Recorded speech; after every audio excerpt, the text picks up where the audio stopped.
നമസ്കാരം, ഞാൻ സിന്ധു അരുൺ. കഴിഞ്ഞ 2-3 വീഡിയോയിലായിട്ട് ഹംസധ്വനി രാഗത്തിലുള്ള അഭീഷ്ടവരദ എന്ന കൃതിയുടെ നൊട്ടേഷൻ നോക്കിയിരുന്നു. ഇന്ന് അതിൽ നമുക്ക് മനോധർമ്മ സ്വരം എങ്ങനെ പാടാം എന്ന് നോക്കാം. നമ്മുടെ കർണാട്ടിക് മ്യൂസിക്കിൽ മനോധർമ്മ സംഗീതത്തിന് വളരെയധികം പ്രാധാന്യമുണ്ട്. മനോധർമ്മ സംഗീതത്തിൽ രാഗാലാപനം, കൽപ്പനസ്വരം, നിരവൽ, താനം, പല്ലവി എന്നിവ ഉൾപ്പെടുന്നു. മനോധർമ്മ സംഗീതം പാടുന്ന അല്ലെങ്കിൽ ഈ രാഗാലാപന ഇത്തരത്തിലുള്ള കൽപ്പനസ്വരം, നിരവൽ ഇത് പാടുന്ന ഒരു സംഗീതജ്ഞൻ്റെ കഴിവിനെ എത്രമാത്രം പുറത്ത് കാണിക്കാം എന്നുള്ളത് ഈ മനോധർമ്മ സംഗീതത്തിലൂടെ സാധിക്കുന്നതാണ്. ഇവിടെ നമുക്ക് മനോധർമ്മ സ്വരം പാടുമ്പോൾ നമുക്ക് ഒരു കൃതിയുടെ പല്ലവിയോ അനുപല്ലവിയോ ചരണമോ നമുക്ക് എടുക്കാവുന്നതാണ്.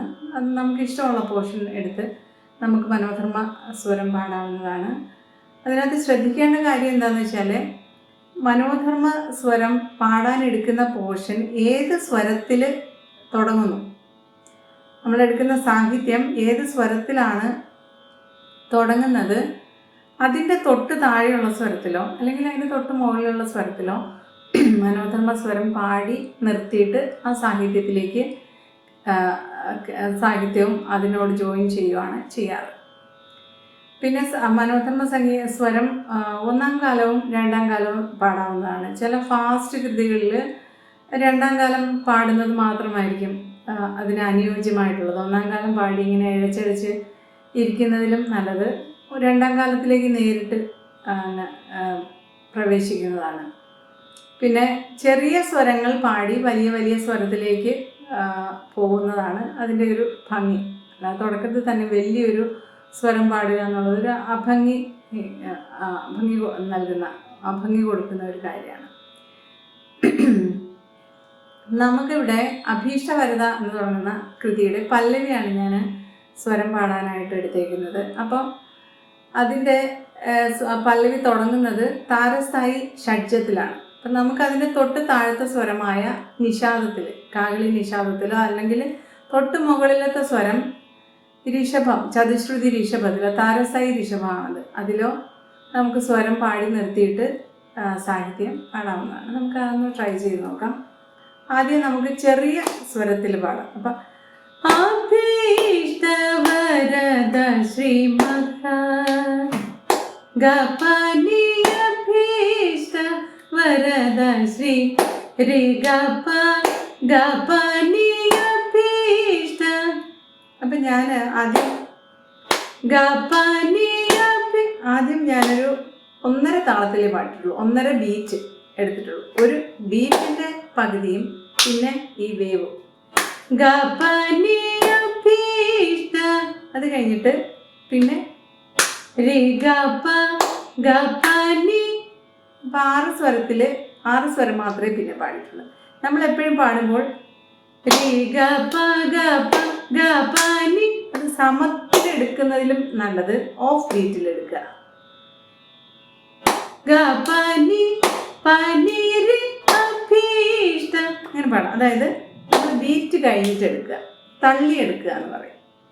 സമത്തിലെടുക്കാതെ തള്ളിയെടുക്കുന്നതാണ് എപ്പോഴും കുറച്ച് ഒരു രസം, അതിന് ഒരു ഭംഗി നൽകുന്നതിനാണ്. അപ്പം അഭീഷ്ട നിസനി ഭഗപനി പനി രി അഭീഷ്ട വരദ ശ്രീമഹ. ഇനിയിപ്പോൾ നമുക്കൊരു വലിയ സ്വരം പാടാം. നിസ സ സ സ പനി സ ഗപനി സ രി ഗപനി സ സ ടി ഗ രി ഗപ ഗപനി അഭീഷ്ട വരദ ശ്രീമഹ പനി സ രി രി നി സ രി രി നി സ രി ഗ രി രി ഗ രി സ രി ഗ രി സ നി പ പനി സ രി ഗ രി സ രി ഗ നി സ രി പനി സ ഗ പനി സ രി അഭീഷ്ട വരദ ശ്രീ. നിഷാദത്തിൽ നിർത്തി പാടാം. മുകളിലത്തെ ഋഷഭത്തിലും നിർത്തിപ്പാടാം. അത് രണ്ടും അതിന് ചേരുന്ന സ്വരങ്ങളാണ്. എടുക്കാൻ എളുപ്പം എന്നുള്ളതാണ്. അപ്പോൾ തൊട്ട് അടുത്തുള്ള സ്വരത്തിലും നിർത്തി പാടിയാൽ നമുക്ക് ആ സാഹിത്യം പാടുന്നതിന് എളുപ്പം എന്നുള്ളതാണ് അതിൻ്റെ.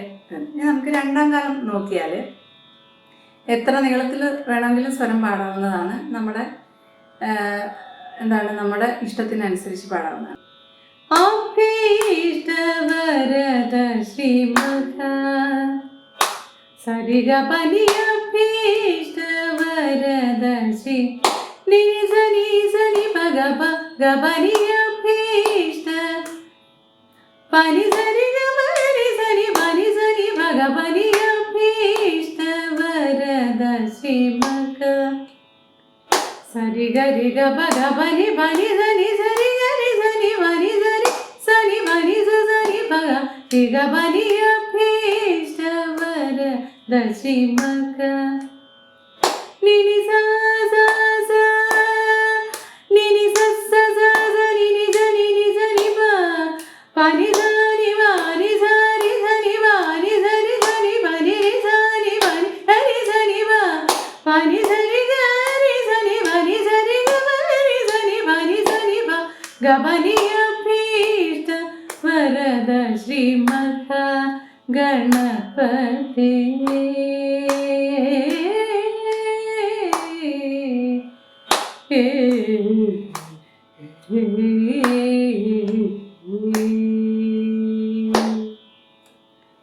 മനോധർമ്മ സ്വരം നമുക്ക് ഈസിയായി പാടണമെങ്കിൽ നമ്മൾ ആദ്യം നമ്മുടെ ബേസിക്സ് പഠിച്ചതിനകത്ത് ജണ്ടവരിശകൾ, അലങ്കാരങ്ങൾ ഒക്കെ പഠിച്ചതാണ്. അത് നമ്മൾ മായാമാള കോളേജിലാണ് പഠിച്ചത്.